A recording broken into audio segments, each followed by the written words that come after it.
Bonjour à tous. Merci d'être venus aussi nombreux pour ce sujet. Sur l'importance de développer son intuition en 2020. Alors je vais parler un petit peu de moi et je vais vous expliquer aussi comment j'ai eu ce sujet, puisque maintenant je fonctionne les sujets de conférence, je les ai en méditation, mes sujets de formation c'est pareil, et donc celui-ci je l'ai eu un petit peu de façon différente. Donc je vais commencer à vous présenter. Donc Agnès Imbert, je viens du monde des laboratoires pharmaceutiques où j'ai organisé pendant un peu plus de 18 ans tout ce qui était congrès, dans le tourisme d'affaires, les séminaires, les lancements de produits. Et puis petit à petit, je me suis fait licencier et donc suite à une fusion-acquisition. Et je me sentais un petit peu, à l'écart, je me sentais plus du tout en phase. Et il y avait d'autres choses qui m'animaient, puisque là on va revenir à l'intuition, c'est-à-dire que déjà toute jeune, à l'âge de 6 ans, je voulais être médecin. À 15 ans, je me voyais conférencière, ce qui est, je crois, le cas aujourd'hui. Et à 17 ans, j'avais la sensation, effectivement, que le son de mes mains se réveillait. Et à 20 ans, je lisais déjà des ouvrages sur l'énergie, sur les centres énergétiques. Et donc, petit à petit, depuis quasiment, je dirais pas mon âge, mais un peu moins de 30 ans, je lis quasiment que des ouvrages d'élévation spirituelle. Et donc, ça a été vraiment mon cheminement personnel. Et donc, pour moi, il y avait une évidence aussi. Donc, la vie m'a amenée en laboratoire pharmaceutique à accompagner des leaders, des professeurs à l'international, dans les congrès internationaux, à organiser leurs conférences, à les accompagner. Donc, vous voyez, je viens aussi du monde de la médecine classique pour ensuite me retrouver dans la médecine douce. En effet, puisque durant toute ma vie professionnelle, je me formais et j'étais attirée par des formations qui étaient dans l'énergétique. Et donc après, il y a quelques années, c'était un peu plus d'ailleurs en 2016, je vais en faire mention dans la conférence, et bien là j'ai eu vraiment le déclic où il fallait que je lâche tout, qu'il fallait que je me lance, parce que c'était le moment. Et donc maintenant, effectivement, je me suis formée aussi en hypnose donc thérapeutique, en hypnose de régression dans les vies antérieures. Donc tout cet univers m'a vraiment amenée à comprendre plein de choses, c'est-à-dire que d'un seul coup, toute ma vie a pris sens, et c'était comme si, effectivement, les pièces de mon puzzle faisaient vraiment quelque chose, je prenais vie en fin de compte. Et donc là, maintenant, pourquoi cette conférence ? Alors, ça fait au moins 3 ans que je fais des salons, et la première conférence que j'ai eue en méditation, c'était sur le pouvoir des émotions, des sentiments et des pensées dans notre corps et dans notre vie. Donc je l'ai faite il y a 2 jours, et donc je l'ai fait depuis 3 ans, et puis j'étais là, je me dis il faut que je lance aussi des formations. Donc pareil, en méditation, j'ai 2 sujets de formation qui me sont venus, donc qui étaient se protéger énergétiquement, de qui, de quoi, savoir aussi nettoyer son espace de vie, puisque nous avons tous notre propre vibration, et il faut que son espace de vie soit en consonance, soit effectivement dans la même vibration que nous sommes aussi en tant qu'âme. Donc ça, c'est une formation que je fais une journée, et la deuxième formation qui m'est venue, c'était effectivement développer son intuition. Donc j'ai travaillé dessus. Et donc en septembre-octobre, j'étais là, il fallait que je remplisse le formulaire pour ce salon. Et j'étais là, je me suis dit, je fais toujours la même, ça serait bien que je passe, que j'ai une nouvelle, un nouveau sujet de conférence. Je fais des méditations, rien ne me vient. Et c'est un jour où je suis en train de faire un soin énergétique sur une personne. Et donc dans ces moments-là, je fais vraiment le vide à l'intérieur de moi pour me connecter vraiment à la personne et pour avoir des messages pour cette personne. Et là, j'ai eu vraiment quelque chose qui m'est tombé, mais qui a été extrêmement puissant, très fort, où j'ai senti, où on me disait, l'intuition, il faut que les gens se réveillent. Là, vraiment au niveau planétaire, les gens se réveillent dans l'intuition. C'était vraiment quelque chose comme j'ai rarement vécu, mais qui a duré quelques minutes, mais j'ai vraiment senti cette puissance, et j'ai senti vraiment le message, d'où ça venait et à quelle puissance ça allait. Donc là, ça va être effectivement le sujet de ma conférence. Donc, j'ai complété le formulaire en me disant, certes, je dois faire une conférence sur l'intuition, mais quel titre ? Et là, ça a été de simplicité. J'ai écrit effectivement le titre, l'importance de développer son intuition aujourd'hui. J'ai rayé aujourd'hui, et c'était en 2020. Voilà le sujet, en fin de compte, voilà pour quelle raison je me trouve ici pour cette conférence. La petite anecdote du jour. C'est vrai que généralement, comme je leur dis, c'est sympa, ils me donnent le sujet, mais je voudrais bien qu'on me donne le contenu, parce que c'est quand même du boulot. Donc, ça a été une conférence que je suis rentrée dans l'astrologie, parce que ce n'est pas, je vous le dis humblement, ce n'est pas mon domaine, l'astrologie et aussi la numérologie. Donc, vous me pardonnerez si j'ai mes notes pour cette partie. Alors, comment vous dire ? Il faut savoir que tout ce qui est l'astrologie, l'astronomie, la numérologie existe depuis des millénaires. Nous avons eu des grandes civilisations dans le monde que vous connaissez tous, qui sont les civilisations aztèques, mayas et la dernière égyptienne, dont on est tous, comment dire, fans.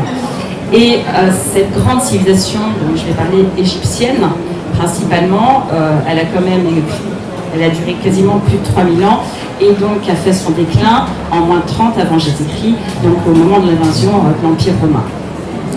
Cette grande civilisation, comme toutes ces grandes civilisations aztèques et mayas, avait effectivement été très tournée vers les astres, vers l'astrologie, vers l'astronomie. Il faut savoir qu'effectivement les temples égyptiens sont tous dirigés, ont tous une construction qui est bien spécifique, qui sont liés donc aux solstices d'hiver, aux équinoxes, aux lunes. Et donc, ils étaient très, ils avaient aussi une plus grande élévation spirituelle, puisque chaque temple en Égypte, est un niveau de conscience.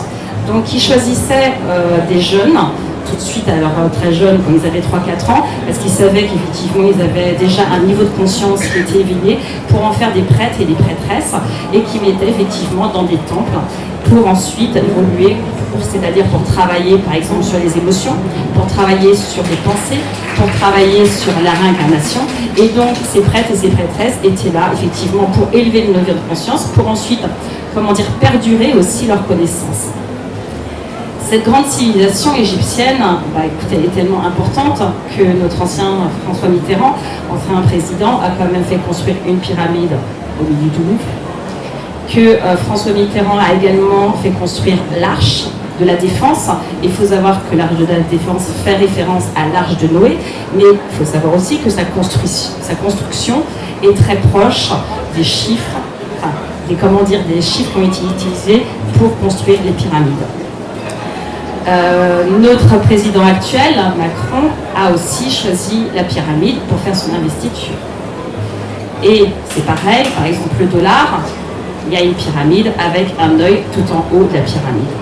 Donc vous comprenez l'importance de cette civilisation. Et il faut savoir aussi que quand il y a eu le déclin de la civilisation de la civilisation égyptienne, tout le savoir qu'ils avaient accumulé au niveau spirituel, parce qu'ils étaient très évolués spirituellement, et bien effectivement a été pris après par les Illuminati, par les francs-maçons et par aussi donc la Rose-Croix. Ces grandes civilisations donc étaient très tournées vers les astres et s'étaient aperçues de cycles donc planétaires qui étaient de 25 920 ans, c'est-à-dire que notre système solaire tourne dans la galaxie en 25 920 ans. Et ils se sont aperçus que tous ces cycles-là, il y avait une sorte de fin d'humanité. Ce qui lui explique probablement effectivement la fin de l'ère glaciaire, l'extinction des dinosaures, la période du déluge dont on parle dans la Bible. Il y a aussi la fin des grandes civilisations aztèques, mayas, égyptiennes. On parle aussi de l'Atlantide, qui reste encore un mystère à savoir si ça a été vraiment réel ou pas. Donc il y a des grandes civilisations, et la date du fameux 21/12/2012, qui était donc effectivement, donc vous êtes tous, c'était il n'y a pas longtemps, c'est une date dont ils étaient conscients, qui était pour eux un démarrage, une fin d'une humanité. Donc on disait tous que c'était la fin du monde, mais c'était la fin d'un monde. C'est la fin de notre monde actuel, qui a commencé donc à la fin de la civilisation égyptienne, mais qui en fin de compte va renaître. Voilà pour le côté un petit peu d'explication de base. Je vais vous parler aussi de la résonance de Schumann, dont je pense que certains ont dû parler. C'était un physicien, Schumann, en 1952-1960, qui s'est aperçu que la Terre avait aussi sa propre vibration. Et donc, il avait mesuré en Hertz, et il s'est aperçu que donc la Terre battait entre guillemets son cœur vibratoire à 7,83. Et on s'est aperçu également que nous, en tant qu'humains, quand on est dans les ondes cérébrales alpha, c'est-à-dire quand on est en méditation, avant de s'endormir, eh bien, à ce moment-là, nous sommes aussi à 7,83. C'est dans cet ordre-là qu'on est en cohérence cardiaque avec la Terre.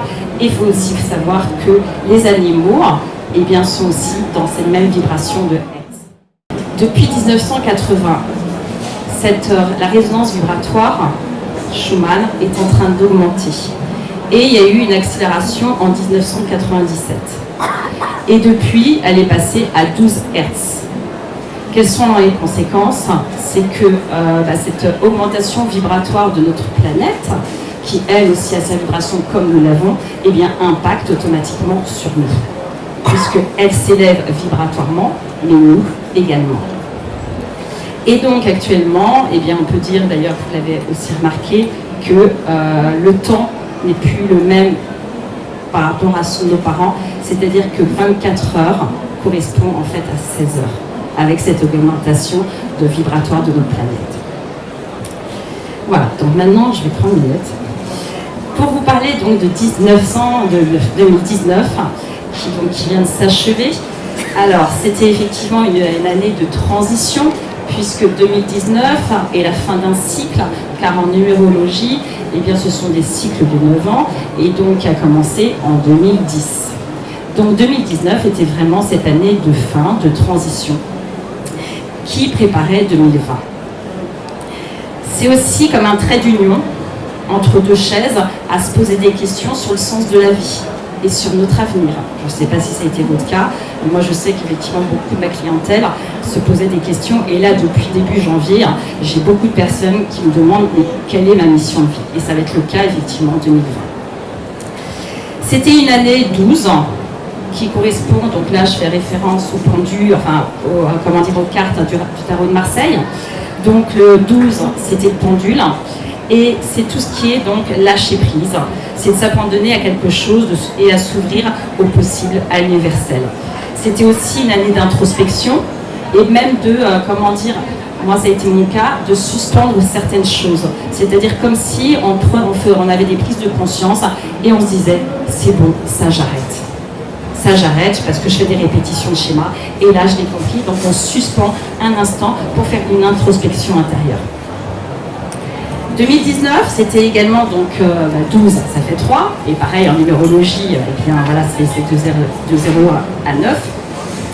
Et le chiffre 9 nous invitait à voir les choses autrement, à aller vers plus d'humanité, plus de clarté pour préparer justement 2020. Et c'était vraiment une année de grand nettoyage émotionnel, physique, spirituel, matériel et physique. 2020. Alors, qu'est-ce que c'est que 2020 ? Eh bien, dans tout ce que j'ai lu, je suis je ne sais pas si vous l'avez senti comme moi, mais depuis 2019, pour moi, 2020 résonnait très fort. Comme si je sentais que c'était une année qui était importante. Alors, est-ce que c'est le chiffre 2020, 2020 qui interpelle? Mais c'est vraiment une année, moi, qui m'a appelée et même interpellée. Donc, c'est considéré par les astrologues, comme même les numérologues, comme une année exceptionnelle. Une année marquée déjà par des aspects astrologiques historiques, donc je vais en parler, mais vu que je ne suis pas très astrologue, j'ai noté quand même des choses bien spécifiques. Ça va être un tournant historique. Tous les astrologues effectivement en parlent, et 2020 est le point culminant d'un changement fondamental de paradigme. C'est-à-dire on va commencer à voir les choses et à penser autrement. Et c'est considéré comme un grand réveil. C'est comme un ultime appel pour nous élever de façon dans notre niveau de conscience, et donc effectivement à faire table rase avec le passé. Donc c'est vraiment une année de profonde transformation. C'est une année 4, 2 et 2, 4. Donc 4 qui fait consonance aux 4 points cardinaux, aux 4 pieds d'une chaise, aux 4 murs d'une maison et aux 4 coins d'un carré. Donc ce chiffre 4 fait référence à notre foyer, à la stabilité, à nos structures, à nos limites, à nos efforts, à notre travail et aussi à notre sécurité, puisqu'effectivement, le foyer, c'est le premier centre énergétique, donc c'est vraiment lié à la sécurité. Ça fait référence aussi à la carte de l'empereur, une carte de tarot de Marseille, qui est exigeante, donc qui apporte de la stabilité, de la concrétisation. Ça apporte aussi donc de la rigueur, être ancré dans notre incarnation. C'est une année qui est importante pour notre mission de vie, vraiment, vous allez voir, c'est voilà, il faut se lancer. C'est la force, la solidité, l'autorité, qui est prêt à tout dans l'action déterminée. C'est vraiment la maîtrise et du sens pratique, et vraiment l'empereur, il sait où il va, il est vraiment dans l'action. Donc c'est vraiment 2020 est une année aussi donc, de restructuration sur soi-même, donc, et aussi de transformation également et de stabilité. Et donc là on nous apprend à se reconstruire, mais c'est aussi donc là à titre individuel, mais au niveau collectif. Il va y avoir effectivement une reconstruction au niveau politique, au niveau administratif, économique, dans différents domaines. C'est-à-dire qu'on est arrivé à un point, un type individuel, où on ne peut plus fuir. On doit mettre la première pierre à l'édifice, c'est-à-dire que si vous étiez dans un début à hésiter, et bien là, quasiment, vous n'avez plus le choix. Vous devez vous lancer dans vos rêves, en fait, qui sont là, et vous aviez peut-être des peurs, mais là, de toute façon, vous n'aurez plus le choix au niveau énergétique. C'est vraiment une année de changement donc personnel, mais aussi, donc, comme je l'ai dit, de structure dans le monde. C'est une année qui va nous apporter vraiment de l'équilibre et une paix intérieure, même si, bon là, on en est aux prémices. C'est vrai que le démarrage est quelque peu percutant. Je ne sais pas à titre personnel, mais moi, je le sens déjà. Donc, il y a eu effectivement des lunes qui sont importantes, parce que c'est pareil dans ces grandes civilisations. Ils s'étaient aperçus que tout ce qui était lune, nouvelle lune, les équinoxes, les solstices, là actuellement le 31 et le 1er février, c'était ce qu'on appelle des dates de celtiques, qui sont importantes, qui sont des vortex aussi, énergétiques, que là, si vous avez dû le savoir, nous sommes le 2/2/2020, donc date excessivement importante, et jusqu'au 20/2/2020, donc dans encore 18 jours, et bien là nous sommes vraiment dans un portail énergétique. Donc ça va être un mois qui va être très, actif à titre personnel, et même à titre collectif. Quand je dis personnel, c'est aussi collectif. C'est donc tout ce qui est protection matérielle, diligence, et c'est aussi une année où c'est la transparence. Donc il faut retenir aussi ce mot qui définit 2020, la transparence. C'est qui correspond donc à cette carte de l'empereur. Il va se passer aussi que il y aura beaucoup de changements dans notre travail, et la nouvelle génération actuelle, parce que moi-même je suis assez étonnée de voir les gens de 25 ans, 30 ans, qui ont une façon de voir la vie qui est totalement différente de nous, un petit peu plus âgés, et qui sont là, qui ne veulent pas, sont kikinés, je dirais, et qui veulent un équilibre entre leur vie professionnelle et leur vie personnelle. Donc ces jeunes actuellement vont justement sur le démarrage du changement, parce qu'ils vont dire non à travailler comme des bourrus à pas d'heure, et vont vouloir justement et exiger cet équilibre. Et vont aussi exiger de leur, de l'autorité, parce qu'ils ne supportent pas non plus l'autorité actuelle, et vont demander justement à cette autorité beaucoup plus d'humilité. Donc il y a vraiment un changement qui va se faire même à ce niveau-là.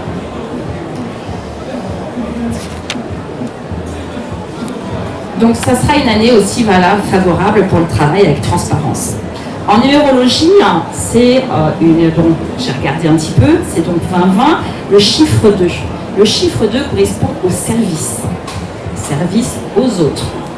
Ça parle aussi de l'équilibre, de l'harmonie, de la confiance en soi, de la confiance en la vie, de tout ce qui est les coopérations, donc de partenariat. C'est aussi lié à tout ce qui est bien sûr à l'amour. Et ça, je vais en parler, c'est une année aussi importante d'ouverture de cœur. Il nous relie donc au partenariat, aux relations avec les autres, à l'intuition. Donc là, on va aboutir. Et donc aussi, nous élève à notre accord divin et nous pousse vraiment vers notre mission de vie à chacun. Puisqu'il ne faut pas oublier que nous sommes incarnés pour deux missions. La première, c'est de nous élever spirituellement. Et donc là, de toute façon, on rentre dans une ère là, qui n'est pas encore là, mais qui est l'ère du Verseau, qui va commencer en mi-décembre. Donc c'est vrai que j'ai encore des personnes qui sont venues sur mon stand, mais je pensais que l'ère du Verseau avait débuté le 21-12-2012. Eh bien non, c'était vraiment une période de préparation, et dans tout ce que j'ai lu, tous les astrologues prévoient vraiment, c'est décembre, à mi-décembre 2020 que commence l'ère du Verseau. Alors, le 0, à quoi ça correspond? C'est ce qu'on appelle, c'est le début, c'est le fin, c'est l'alpha et l'oméga. Il amplifie et véhicule justement les énergies du divin. C'est en résonance aussi avec notre développement spirituel. Il symbolise la fluidité, le potentiel de nos choix et aussi les nouveaux départs. Donc notre 2020 nous encourage vraiment à la compassion, à la transparence, à la diplomatie, à la flexibilité et aussi à nous mettre au service des autres puisque nous sommes tous connectés les uns les autres. Et il faut savoir que des personnes qui ont été appelées comme moi en tant que thérapeute, mais aussi pour éveiller les consciences, eh bien nous sommes là justement pour, amener les personnes vers cet éveil. Donc peut-être pour ça aussi que j'ai autant de clients depuis janvier qui sont dans ce revirement professionnel à se poser des questions parce que on est tous sur le même bateau. Mais à des niveaux différents, mais de toute façon on va vite se rattraper puisque là vraiment au niveau énergétique, moi je vois depuis des années les gens s'intéressent davantage à l'écologie, à la façon de se nourrir. Il y a vraiment des prises de conscience, de bien-être et de vraiment vouloir changer la société actuelle. Donc c'est vraiment ces énergies de 2020 nous dirigent vraiment vers une quête d'équilibre et de paix dans tous les domaines de notre vie. Comme vous avez pu remarquer, ce merveilleux chiffre 2020, c'est un chiffre miroir, 20 et 20. Ce qui prouve que le 20, comme je vous l'ai dit, je l'ai identifié, donc qui correspond à la transformation et au changement, et bien là, elle a double énergie, donc c'est encore plus puissant par ce 20-20. Donc c'est aussi une année où il va y avoir beaucoup de dévoilement. C'est-à-dire que là, pareil, plus on s'élève au niveau vibratoire, plus, les masques vont tomber. Donc les masques vont tomber même à titre personnel, c'est-à-dire que de plus en plus, on va être vraiment à chercher donc là l'ouverture de cœur, à être beaucoup plus authentique avec nous-mêmes, avec ce que l'on aime, ce que l'on veut, mais aussi avec les autres, et puis même au niveau donc collectif, pareil, les hommes politiques, l'administration, il va y avoir aussi des annonces qui vont se faire. Et donc, ce qui montre bien, il y aura donc ceux qui seront attirés, donc qui vont être dirigés vers l'amour, et d'autres qui resteront dirigés vers la peur, puisque ce qu'il faut oublier, ce sont les deux émotions principales, l'amour et la peur. Donc 2020, c'est les magouilles, tout ce qui est mensonge, les scandales financiers, ils feront jour. Ça sera le sujet de l'écologie, c'est-à-dire de plus en plus les personnes vont s'intéresser à tout ce qui est planétaire, donc à notre planète, au bien de la Terre, aux retraites, aux fonds de retraite, à tout ce qui est équitable. Mais aussi, donc c'est vraiment, on rentre dans un fin de cycle. Et à titre personnel, c'est-à-dire que là, on rentre dans une grande réalisation de soi-même. C'est-à-dire que c'est la nouvelle connaissance, les projets qui sont mis en place vont ramener de l'argent. Et là, on nous pousse vraiment vers ce à quoi on doit aller, vers soi. Et donc vraiment de pousser des murs de nos souhaits. C'est-à-dire qu'on a tous au fond de nous des aspirations. Et là, on nous demande vraiment d'aller dans notre façon authentique à nous-mêmes, c'est vraiment d'aller et de suivre vers quoi on a envie d'aller. Donc d'écouter notre cœur.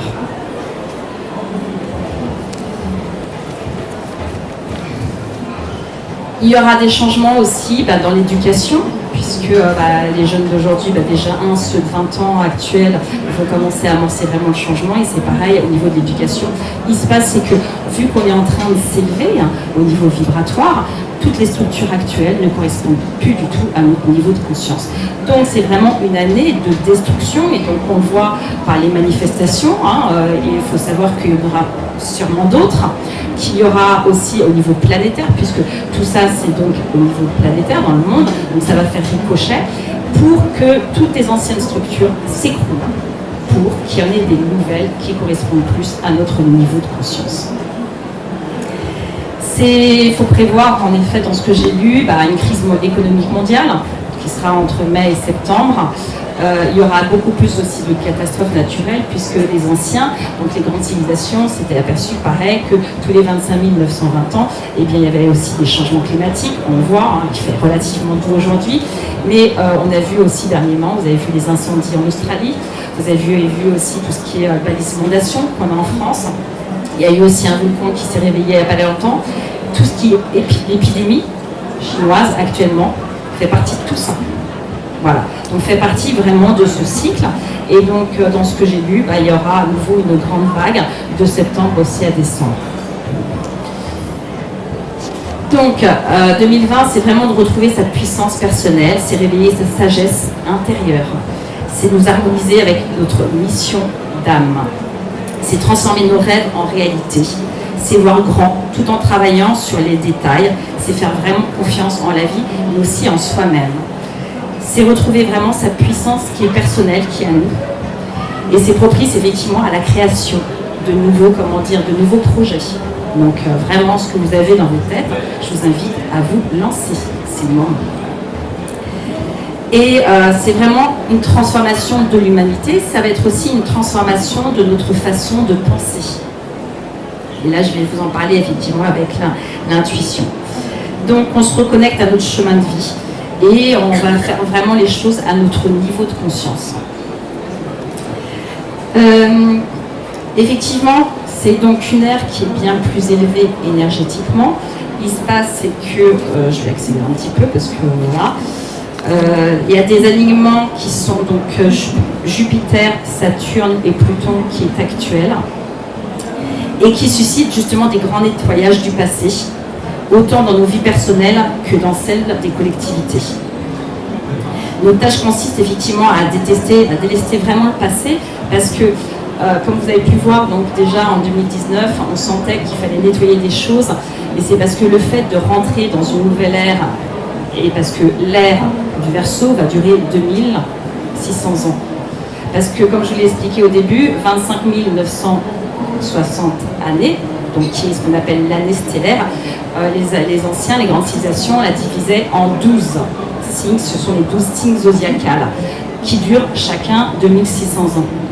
Et donc, en fait, après, ces 2600 ans vont être influencés par le signe.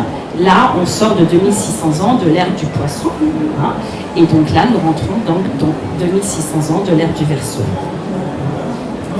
Ça sera une année donc la spiritualité pour s'élever au niveau vibratoire. Et notre deuxième mission, donc on appelle la mission de vie ou la mission d'art, c'est qu'est-ce qu'on apporte au niveau collectif. Qu'est-ce qu'on apporte aux autres au niveau collectif. Et donc là, on est au 4e chakra. Ensuite, nous avons celui de la gorge, qui est donc de bleu. C'est je communique de façon authentique. C'est aussi le centre de la créativité qu'il va falloir développer aussi en 2020. Nous avons donc le 6e, qui est le chakra donc, du 3e œil, qui correspond à la glande pinéale. Il faut savoir qu'en Égypte ancienne, les prêtres et les prêtresses faisaient travailler cette glande pinéale pour se connecter à d'autres énergies, donc à d'autres taux vibratoires d'êtres qui ont une évolution plus élevée que la nôtre et qui leur permettait de communiquer, puisque nous avons une vibration, et notre vibration, plus on s'élève, par exemple, plus on médite, quand on est dans la méditation, plus effectivement notre taux vibratoire s'élève et plus de son que nous avons, on peut se connecter à d'autres choses plus élevées. Et ensuite, donc, nous avons le coronal, qui correspond à Joset. Donc c'est vrai que le 3e, c'est l'œil, donc c'est le 3e œil. La glande pinéale, c'est quand on voit, donc c'est la clairvoyance, mais c'est comment justement à se rendre compte qu'on est tous connectés les uns les autres. Et le coronal, c'est quand on est vraiment connecté au cosmos. Il se passe, c'est que depuis quand même pas mal de décennies, voire des centaines d'années, on est principalement sur les 3 chakras du bas. Donc depuis des années, on est là très lié en fait au matériel, à la sécurité, à l'argent, au travail, et on est de plus en plus, effectivement, vous vous rendez compte, avec nos émotions. Là, on rentre dans une ère où on est en train d'ouvrir notre chakra du cœur. C'est-à-dire que nous sommes en train de faire la soupape, de basculer, donc, pour faire l'ouverture de cœur. L'ouverture de cœur, qu'est-ce que c'est? C'est justement cette connexion à nous-mêmes, à chacun, et de se rendre compte qu'on a tous en nous quelque chose de divin. Et c'est de se le rappeler. C'est de se rappeler que on est des êtres divins et qu'on a une âme. Donc après, tout le monde n'est peut-être pas effectivement ouvert à la réincarnation, mais c'est de se rendre compte que voilà, on est là, on s'incarne et qu'on a une âme. Il faut savoir que l'âme se situerait au niveau de notre cerveau et quand on fait des voyages, des sorties de corps, on sort par le haut et donc par le coronal. L'âme, qu'est-ce que c'est? Ce serait comme une sorte de quelque chose, une substance un peu vaporeuse, puisque quand on est de l'autre côté, dans ce qu'on appelle entre deux vies, eh bien, la vitesse là-haut, la vitesse n'est pas la même que celle qui est sur Terre. Il y a même écrit, je crois que c'est dans la Bible, c'est écrit que là-haut, en fait, une journée correspond à 100 jours sur Terre. Donc voilà la notion de temps qui n'est pas la même, ce qui explique aussi les intuitions dont je vais vous parler après. Donc, là, on est dans l'ouverture de cœur. Et donc, il est vraiment important quand on dit l'ouverture de cœur, de se connecter à ce côté divin qu'on a en nous. Le côté divin, comment s'en connecter? C'est déjà effectivement de mettre l'intention dans ce cœur, c'est d'aller vers ce quoi on aime, ce que l'on doit, vers quoi on aspire. Il faut savoir aussi que le cœur, c'est l'organe qui émet le plus d'ondes électromagnétiques dans tout le corps, beaucoup plus que le cerveau. Le cœur, c'est le centre de nos sentiments. Je ne dis pas les émotions, puisqu'il y a une différence entre émotion et sentiment. Les sentiments, c'est une réaction qui est psychologique entre nos pensées et nos émotions. Et donc, dans notre cœur se situent les sentiments et nos croyances. Ce cœur émet donc 100 fois plus d'ondes électromagnétiques, mais ce cœur est aussi connecté à notre âme. Parce qu'il faut savoir que le cœur, il ne ment pas, il ne juge pas, il ne critique pas, il n'analyse pas, il sait juste si c'est bon ou mauvais. Et il faut savoir que notre âme, comment elle s'exprime à travers nous? Eh bien, elle s'exprime à travers l'intuition. Donc, dans le message que moi j'ai eu, il était temps, puisqu'il faut savoir que cette ère du Verseau va nous élever de plus en plus spirituellement. C'est-à-dire que nous en rentrons dans une ère qui va être totalement différente de celle qu'on vient de vivre et dans laquelle on est, où on nous demande, et c'est parce que je ressens, c'est vraiment par l'intuition que nous allons commencer justement à ouvrir nos capacités psychiques. C'est-à-dire que c'est dans le cœur, l'âme, en fait, elle passe par l'intuition. L'intuition est quelque chose donc, qui est notre façon, c'est notre âme qui parle avec nous par l'intuition. Ça n'a rien à voir avec les pensées rationnelles. Quand on se réincarne dans un corps physique qui a 2 bras, 2 jambes, un tronc, une tête, avec un cerveau. Jusqu'ici, et depuis des centaines d'années, on réfléchit avec notre cerveau. Et nos cerveaux créent des pensées rationnelles. Mais ce qui se passe, c'est que le cerveau n'est juste qu'un outil de l'âme. Et ça, on l'a oublié. Et donc, il est important de se rendre compte que non, c'est l'âme qui est là. Et c'est l'âme qu'il faut écouter. Donc, c'est plus aux intuitions qu'il faut écouter que les pensées rationnelles, qui est juste le fruit du cerveau. C'est donc par l'intuition, de toute façon, que nous allons commencer à prendre conscience de nos capacités divines et de nous rendre compte d'être beaucoup plus à l'écoute. Et vous êtes tous déjà arrivés d'écouter ou de ne pas écouter vos intuitions. Par exemple, cette première sensation, quand vous arrivez et de voir une personne, vous avez une sensation, vous avez déjà une intuition, bonne ou mauvaise. Si vous ne la suivez pas, vous le regrettez parce que vous vous apercevez plus tard que vous auriez dû la suivre parce que effectivement votre intuition était la bonne. Donc là, il est important justement de commencer petit à petit à écouter cette intuition qui est vraiment la parole de notre âme. Plus nous allons commencer vraiment à travailler notre intuition, plus nous allons commencer à faire confiance à notre intuition, parce qu'il faut savoir que l'intuition se trouve dans le chakra supérieur, qui est celui de la gorge. Donc là, on est en train petit à petit de s'élever au niveau vibratoire. pour commencer à amorcer donc l'ouverture de le cœur qui sera donc vraiment l'année 2020 et donc les années à venir, donc, puisque c'est vraiment des années où on va commencer à être vraiment dans l'équilibre, dans la paix intérieure, dans l'amour, c'est-à-dire vraiment à titre individuel mais aussi au niveau collectif. Mais petit à petit, nous allons aussi nous diriger donc, à notre allure, à chacun d'entre nous, au chakra supérieur, le 5e chakra, qui est lié donc à la créativité, à l'abondance, à l'intuition, à la clairaudience, pour ensuite effectivement arriver aussi donc au 3e œil, qui correspond donc à la clairvoyance. C'est vraiment le chemin par lequel, enfin, dans ce que j'ai vraiment compris dans le message que j'ai reçu pendant le soin, ça me fait toujours rire, c'est vraiment, plus on aura confiance, c'est comme une porte d'accès pour, petit à petit, à nous écouter davantage et à vraiment, par ce côté des intuitions, nous rendre compte qu'on a raison et qu'à chaque fois on a raison. C'est pareil à titre personnel, l'intuition, quand on doit prendre une décision, eh bien on est toujours, dans ce choix, c'est soit d'écouter notre intuition, on l'a entendu, mais d'un seul coup, il y a nos pensées rationnelles qui nous disent « Ah mais non, c'est pas possible, ça peut pas être ça ». Donc il va falloir faire un choix, de plus en plus, donc ça va se faire avec le temps, mais de plus faire attention à nos pensées, à plus écouter nos intuitions. Et plus nous allons écouter nos intuitions, plus nous serons bien sûr en phase avec notre cœur, avec nous-mêmes, beaucoup plus alignés, et vous allez voir que les synchronicités vont être de plus en plus fréquentes. Parce qu'à ce moment-là, on sera vraiment aligné avec soi-même. L'intuition, qu'est-ce que c'est? C'est quelque chose de très subtil, de très léger, qui vient de ce monde, de l'entre-deux-mondes, quand on est une âme. Donc sa vitesse est nettement plus rapide que nos pensées rationnelles. Ce qui est prévu, c'est qu'effectivement, dans cette ère du Verseau, on n'aura plus du tout la même façon de penser. Puisque plus nous serons connectés à nos intuitions, plus justement ces pensées rationnelles que nous voyons et que nous on s'en rend compte, toutes les pensées qu'on peut avoir dans notre tête à longueur de journée, eh bien c'est jusqu'ici nos pensées dirigeaient notre vie. Mais là, d'un seul coup, non, on décide de ne plus, que ce soit plus nos pensées qui dirigent notre vie, mais que ce soit nous en tant qu'âme qui dirigeons nos pensées.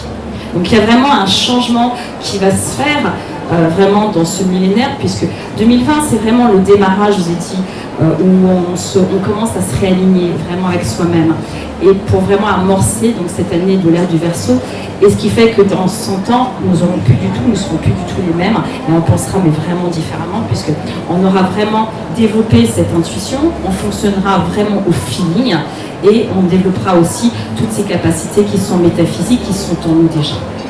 Voilà. Est-ce que vous avez des questions? Oui. Alors vous dites en fait que 2020, vous avez donné en fait l'empereur avec le chiffre 4. Ouais. À un moment donné, vous pensez un chiffre miroir 20 et 20. Ouais. Et en même temps, en fait, c'est cyclique. Oui, alors la dame disait effectivement, je l'ai dit le 20 que c'était le jugement. Je l'ai peut-être oublié. Ah bon, excusez-moi. En effet, oui, madame m'a fait, je l'ai oublié. Mais c'est vrai que je parlais de la carte du tarot du 4, de l'empereur. Mais le 20 correspond effectivement à la carte du tarot, donc au 20 du jugement, qui correspond au changement, à la transformation. Et comme je le disais, pardon ? Quand vous dites jugement, c'est plus transformation. Oui, le jugement, ça n'a rien à voir. Le jugement, c'est on rentre dans les cartes du tarot. Et le jugement, c'est pas un jugement final, c'est une carte qui correspond à la transformation. Et donc le fait que ça soit 20-20 en double, automatiquement, la puissance du changement est nettement plus forte. Je propose une formation sur l'intuition, justement, qui est, qui est sur 2 jours, que j'ai eu donc en méditation, où je parle déjà, de l'importance de la méditation. Parce que moi j'insiste vraiment, je médite tous les jours. La méditation m'a permis vraiment de contrôler davantage mes émotions, d'être beaucoup plus présente dans mes pensées et de voir petit à petit en effet que j'ai le pouvoir sur mes pensées, que ce n'est pas mes pensées qui me contrôlent. Et donc pour revenir effectivement à la question, c'est plus on est dans l'instant présent, plus, en effet, nous voyons et nous percevons donc comment on se comporte. Parce que nos pensées et nos émotions dirigent vraiment, dirigent notre état dans lequel on est à l'instant T.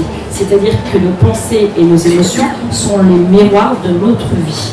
Donc il est important de s'apercevoir et d'être conscient de ça pour modifier justement notre façon de penser, d'être beaucoup plus positif quand on s'aperçoit qu'on est négatif, mais c'est aussi de réaliser toutes les pensées que nous avons à la seconde. Et que quand on prend conscience de ça, et justement c'est ça qui est merveilleux dans les méditations, parce qu'il y a différentes formes de méditation, mais c'est en même temps c'est de faire la paix à l'intérieur et d'être observateur de ces pensées pour les voir défiler. Et donc dans cet instant-là, moi je sais qu'après je vais plus loin puisque je fais des méditations parfois d'1h30, voire de 2 heures. Et quand on arrive au-delà même de 45 minutes, il y a un moment donné où il y a une sorte de soupape où là on ne pense plus. C'est-à-dire qu'on est dans l'instant où on n'est rien. C'est-à-dire que la notion d'espace, de temps, de soi-même n'existe plus. On devient dans cet instant, on devient pure conscience. Quand on devient pure conscience, on devient juste pure âme. Et c'est dans cet instant-là que les messages et nos intuitions tombent. Et c'est comme ça qu'effectivement, j'ai mes sujets aussi de formation. Donc j'apprends ça durant la formation. Je parle aussi donc ce que c'est que l'intuition, puisque bon là je vous ai dévoilé que l'intuition n'est juste que l'expression, en fait, la communication de notre âme. Donc c'est vraiment notre parole de l'âme. Ce n'est pas nos pensées rationnelles. Nos pensées rationnelles, souvenez-vous, ça vient du cerveau. Le cerveau est juste un outil de notre âme. Donc, des moments où on va comprendre ça, justement, on va vraiment être beaucoup plus à l'écoute de nos intuitions, qui sont vraiment quelque chose de pur, de très rapide et de très léger, même au niveau vibratoire.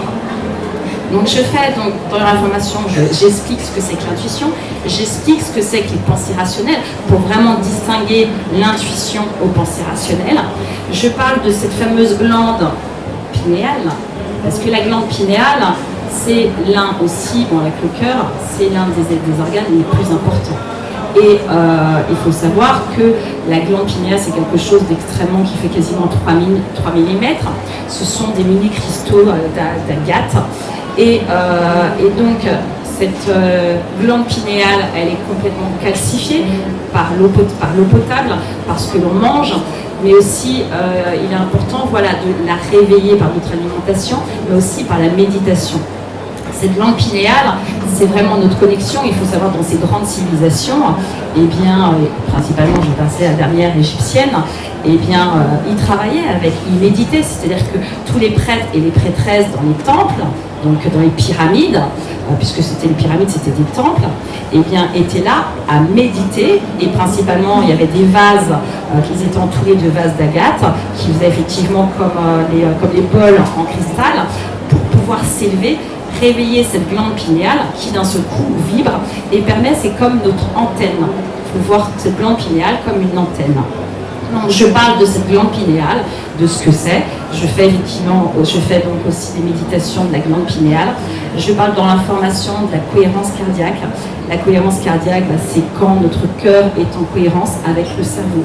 Et c'est pareil, dans cet instant-là, on passe au fameux 12 Hertz. Donc on est en corrélation avec la planète, et donc dans cet instant-là, c'est pareil, nous sommes équilibrés, nous sommes plus dans notre présence, et on est vraiment connecté aussi à notre âme. Je fais pas mal d'exercices, aussi de méditation, et des exercices pour développer notre intuition. Je vais devoir, on m'a fait signe que je dois finir. J'ai donc, si vous avez des questions, je suis en H35. J'ai donc les flyers de formation ici. La prochaine, elle est le 28-29 février. J'en fais une autre le 29 et 1er avril. Je fais également, comme je l'ai dit, la formation pour se protéger énergétiquement et aussi comment nettoyer son espace de vie. Et après, j'attends qu'on me donne la prochaine et les prochaines. Merci beaucoup de votre écoute et j'espère que la conférence vous a plu. Merci.